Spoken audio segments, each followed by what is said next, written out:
or good afternoon, depending when you're watching this. We're just going to have a quick video just to look at bar charts, which is our next objective today. We are also going to talk a little bit about the project you're going to do, but we'll do that separately to this. So let's dive straight in. As you can see on the screen here, I've just put a little summary of the things you need to do for a bar chart, and I'm going to go through those things in a second. As you can see from my little example, a couple of things that are done.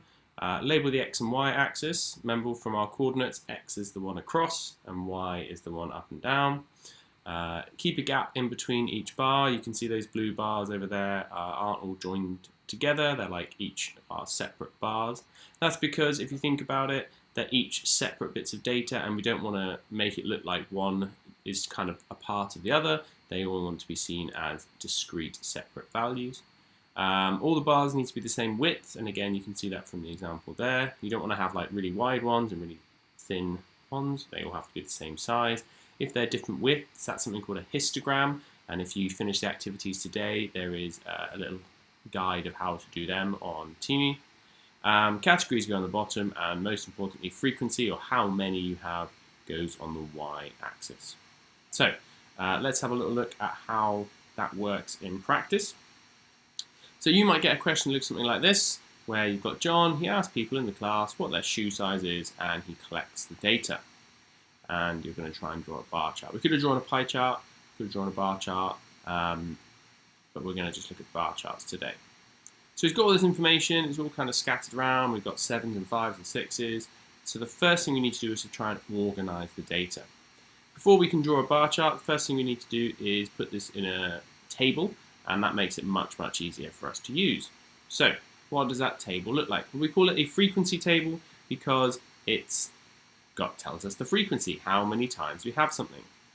We look at the values, I've just kind of done it for you, but hopefully we can see the smallest is a 4, the largest is an 8, and they kind of go up in halves, so 4, 4.5, 5, 5.5, 6, 6.5.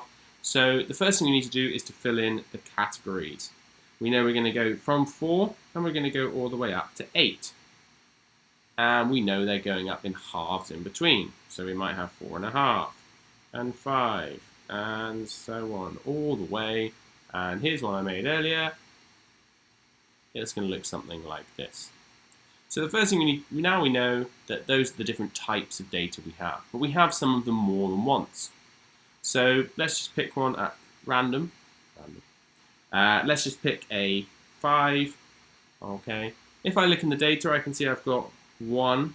And if you want to do a tally, you can do that. Some of you might have done this before, so I can say, okay, I've got 1. Oh, there's another one. There's another 5 somewhere. Yep, there's another 5 there. 2, so I'm making another little tally. 2. And are there any more 5s? Yep, there's another one there. 3. So I can see I've got 3 5s. In the frequency column, I have 3 5s. So you do that for all of the data, and you count it all up, and you end up with something like this. So now we know exactly how many of each data value that we have. We have 1, 4. We've got no 4.5. We still include it in the table because then we can see that it does go up evenly in halves. We didn't need to. We could have left it out, but we're going to for this example. We've got 5s, 5.5, 6s, 6.5, 7s, 7.5, and 8s. And all of that together gives us all of the data. So now we want to draw a bar chart. First thing we need to do is we need to decide our axes. Axes are the red lines here and here. So the little L, you see we've got a 0 in the corner. Okay, but we don't have to go up evenly from 0, but we do have to start from 0 on the y-axis. We always put the category on the bottom because that's where the bars are going to come up from. Okay, and the frequency is how high the bar is going to tell us how many we have. And you don't have to put the table there. Okay, I just put the table there, so it's when we do this in a second, you can see what data it's come from. So you don't need the table in the top right. Okay, that's just there for this video. So start with the y-axis. Doesn't really matter which one you start with. I know that the biggest category is shoe size 6, and there's 6 of them. So that means on this axis, on the y-axis, I need to go up to at least 6. The largest shoe size is 8, so I need to go across to at least 8. And I need to break up that as I go along. Now the y-axis is quite simple. Make sure that each number as you go up is the same amount of boxes. I'm looking at that and I'm thinking, okay, well, I've got 6 to do. I'm going to go up every 2 boxes is going to be one number. So I zoom in. You won't be able to zoom in because you'll be doing it by hand. And I say, okay, 2 boxes, let's make a little mark. Another 2 boxes, make another little mark. And I keep making little marks as I go up. First one's 1, second one's 2, 3, 4, 5, 6, and I'm going to go 1 higher just for good luck, 7. So I know that's the height of the bar, 2 boxes for every extra person, and that's that done. Now the x-axis is a little more complicated. If we go back to our example right at the beginning, you can see that there is a little gap here, and a gap here, and a gap here, and a gap here. What was that arrow? Terrible arrow. So we need to make sure when we draw our x-axis, we have a little gap. Notice the gap is tiny and the bars are wider, so we can replicate that when we do ours. So I might say, okay, I'm not starting at 0 because we're not, but it doesn't matter. I can just start my first shoe size, and I'm going to make my shoe size 2 boxes wide, and that's going to be shoe size 4. Then I'm going to leave a little gap. 2 boxes for the bar, 1 box for the little gap. So this here, you don't need to shade it in, but that, just imagine that as a little gap. And then I do another 2 boxes, and I say, okay, 5 with a little gap.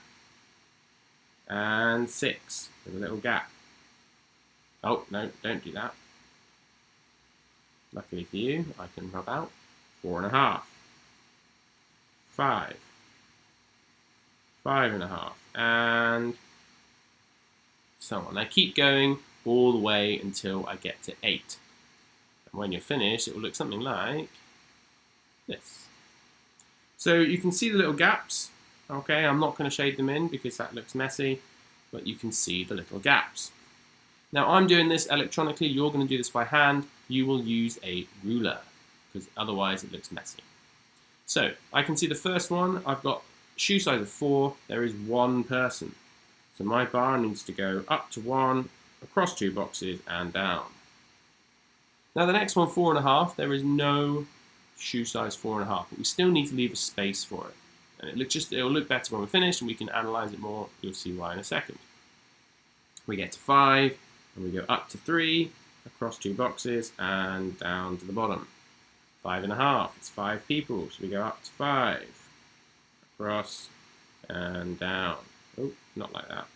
And down. And then 6, we go up to 6. We go across and we go down. And we keep doing this all the way until we have put all the data on the bar chart. 6.5. Oh, 8, 3, 3. Oh, that's gone badly. See, it didn't leave a gap. It looked weird. So have to just look at the top of my head for a second. And we get something like that. And when you tidy it up, it looks something like this. Okay. Yeah, I did steal this one, but it's okay. So as you can see, I'll just highlight for you, we've got the gaps in between each bar, which I just highlighted in pink. Make sure you've got those gaps. You've got y-axis, you could have said number of children, number of students. You've got shoe size on the bottom, you've got to label them, and then we're going up in the same amount each time we go up. Notice that there is the gap here. It's just 1 box, that's okay.